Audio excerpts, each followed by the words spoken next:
అంతర్జాతీయంగా ఏ నిర్ణయం తీసుకోవాలి అన్నా కూడా అమెరికా నుంచి గ్రీన్ సిగ్నల్ తీసుకొని ఏమంటారు, ఒక నిర్ణయం తీసుకొని అమలు పరచాల్సిన పరిస్థితి భారతదేశానికి వచ్చింది.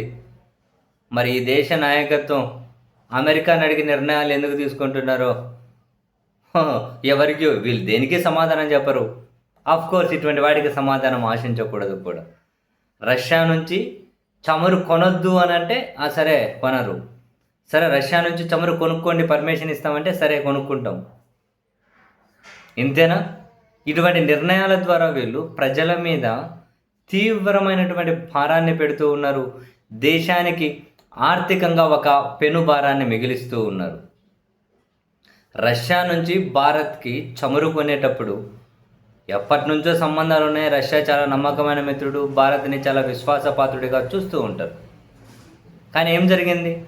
ఫస్ట్ రష్యా నుంచి భారత్ చమురు కొనేటప్పుడు మామూలుగా ఉన్న ధర కంటే మార్కెట్లో $15 నుంచి $20 ఒక బ్యారెల్ మీద డిస్కౌంట్తో భారతదేశానికి చమురు ఇచ్చేవాళ్ళు.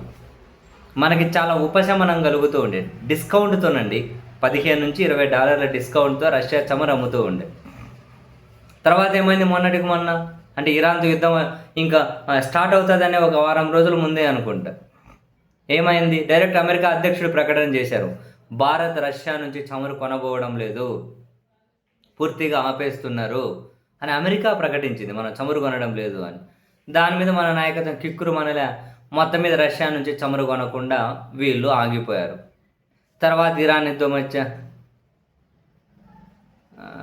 మొత్తం చమురు స్ట్రక్ అయిపోయి భారత్కి ఇబ్బందికర పరిస్థితి. ఆల్రెడీ గ్యాస్ ధరలు పెంచేశారు, కొన్ని దగ్గరలో సిలిండర్లు ఇవ్వడం ఆపేశారు. మొత్తం మీద చమురు కష్టాలు వచ్చాయి కదా. అప్పుడు మళ్ళీ అమెరికా గ్రీన్ సిగ్నల్ ఇచ్చిందంట, 1 నెల రోజుల పాటు మీరు రష్యా నుంచి చమురు కొనుక్కోండి, పండగ చేసుకోండి అని చెప్పారట. సరే అని చెప్పి మళ్ళీ రష్యా నుంచి చమురు కొనే కానీ పోతే అప్పుడు $20 డిస్కౌంట్ ఇచ్చారు కదా. ఈసారి డిస్కౌంట్ ఇచ్చే కదా పక్కన పెట్టండి, ఒరిజినల్ రేట్ ఏదైతే ఉందో దానికంటే $5-10 ఎక్కువకు రేటు చెబుతూ ఉన్నారు. ప్రీమియర్ ధరలు ఎక్కువ రేటు. తెలుగులో ఒక సామెత ఉంటే చాలా మోటు సామెత ఉన్నది, ఇంకొకటి ఇట్లా అంటారు కదా, ఆ సామెత నేను చెప్పలేను. కానీ